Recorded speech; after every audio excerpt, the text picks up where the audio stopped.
A Darkiplier Rises by Rachel Picard. One Halloween, my friends and I couldn't figure out what to do. My friend Chris said he remembered there was an old house down the street that was said to be haunted and had been recently purchased by a YouTuber or something like that. I was intrigued by that and said how fun I thought it would be to explore it, but was concerned about getting caught. Chris shook his head and explained how the owner never comes around anymore. I grinned, shook my head, and enthusiastically said, "Let's go!"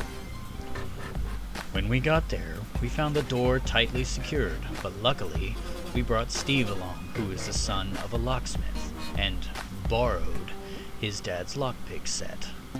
We got in quickly, and the house looked as though it hadn't been lived in forever. There were cobwebs everywhere, and everything inside was rickety and degraded. I was ecstatic and anxious to explore this odd house, so I bolted up the stairs, with Chris and Steve hot on my heels.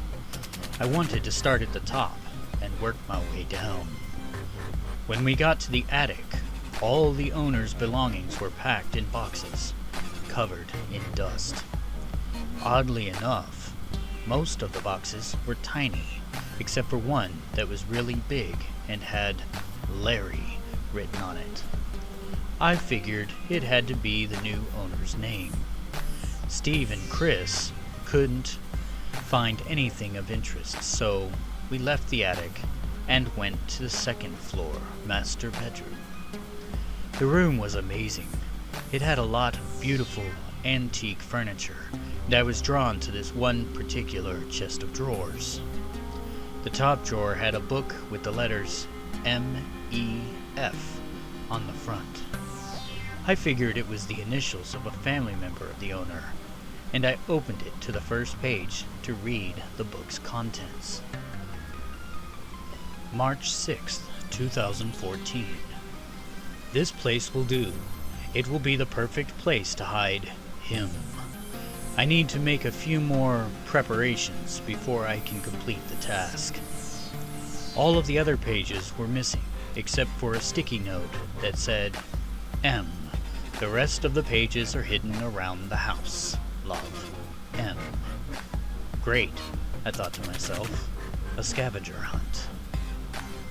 I told Chris and Steve we should split up and search for the pages, and that we would meet up in the kitchen afterwards.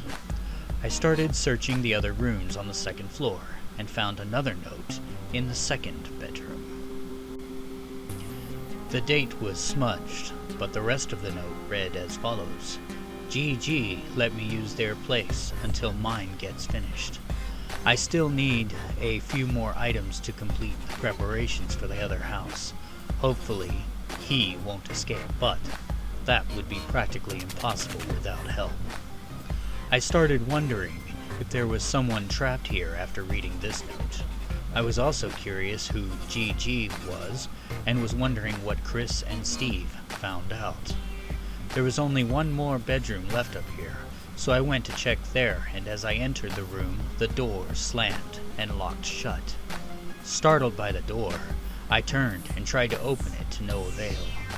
After several attempts, and more than a little panic, a note slid under the door. It read, "Your friends have been caught, and I will get you next.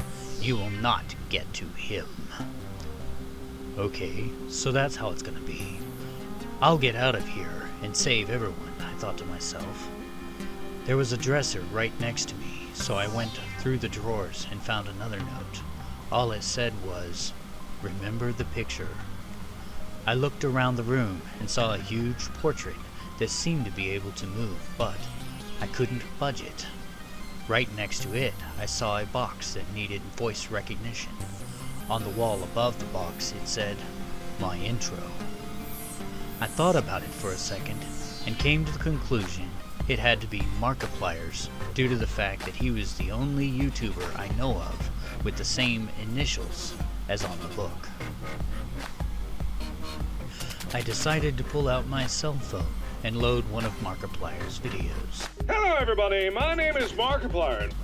Strangely enough, it worked, and the painting moved to reveal a hidden passage. I followed the passage to Spiral Staircase that is reminiscent of many Santa Monica games, and took them to a basement area. After wandering around for what seemed like hours, I started hearing voices that sounded familiar. I followed them and came upon Chris, Steve, and shockingly, Markiplier. Markiplier? I asked as I stepped from the corridor. He replied, "Yes, it's me." "But why are you here?" I asked. He answered with only one word: Darkiplier. I nodded and untied their restraints. They all thanked me, and Markiplier told us about Darkiplier's plan to unleash all the horrible monsters that Mark had to face in all his games. "We have to stop him!" I shouted, and everyone nodded in agreement. Evil laughter echoed through the halls.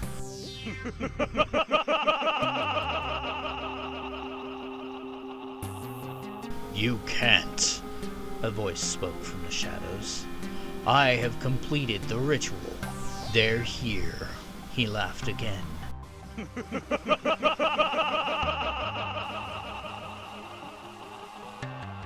And it echoed through the house. "Not so fast," a voice exclaimed. Everyone, including Darkiplier, turned to see the source of the voice I knew and recognized. It was Wilford Wharfstash, but upon closer inspection I noticed it was just Markiplier with a pink mustache.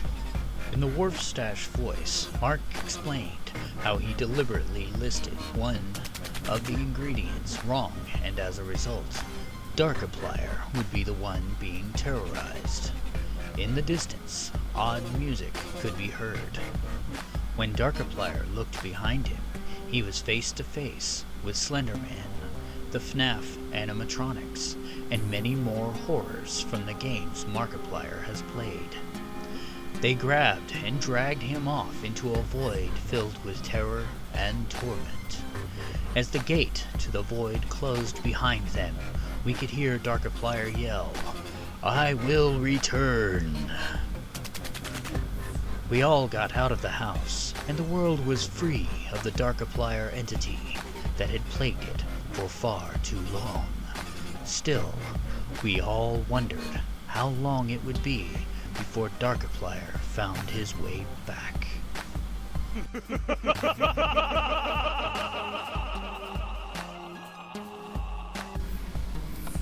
Hello everyone, Rika here, and welcome to the Final Thoughts. Now, I know this is going to be a little bit of a different Final Thoughts because normally I let Servant of Light do them. But this is a special creepypasta, in my opinion, because I wanted to explain where the thought came from. I was watching Markiplier's videos, because I binge watch Markiplier videos a lot. And one day a thought just came to me. What if, when Mark moved to LA, he wasn't Mark anymore? He was Darkiplier!